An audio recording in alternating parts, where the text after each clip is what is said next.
तर हिंदी सक्ती गुजरातमध्ये नाही, फडणवीस राज्यावर का लादतायत असा सवाल संजय राऊतांनी विचारला आहे। राष्ट्रीय पातळीवरून मराठीपण नष्ट करण्यासाठीच हे कारस्थान असल्याचं राऊतांनी म्हटलंय। मराठी शाळा बंद पाडल्या जात आहेत असा गंभीर आरोप देखील संजय राऊत यांनी केला आहे। हिंदीची सक्ती हा एक महाराष्ट्रावरचं मराठीपण नष्ट करण्याचा डाव आहे। हिंदीची सक्ती गुजरातला नाहीये। किंबहुना अनेक भाषणांतून प्रधानमंत्री मोदी यांनी समोरच्या जनतेला विचारल्या, गुजराती जनतेला, की तुम्ही हिंदीची सक्ती सहन करणार आहात का? हे मोदींचे वक्तव्य आहेत जाहीर सभात।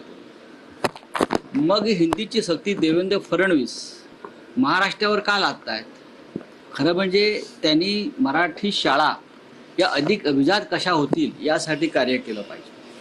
मुंबईसारख्या शहरामध्ये, महाराष्ट्राच्या राजधानीमध्ये मराठी शाळा बंद पाडल्या जात आहेत। पडत नाहीत, बंद पाडल्या जात आहेत। हे अतिक्रमण आहे। त्याच्यामध्ये आता हिंदीची सक्ती अनिवार्य, तिसरी भाषा, ही तिसरी, चौथी, पाचवी भाषा आम्हाला गरज नाही। मी त्या सर्व लेखक आणि कवींचं शिवसेनेतर्फे अभिनंदन करतो। मराठीच्या छातीवर एक भाषा बसवून मुंबईसह महाराष्ट्राचं मराठीपण नष्ट करण्याचं जे कारस्थान चालू आहे, त्याविरुद्ध हे हत्यार उचलायलाच पाहिजे।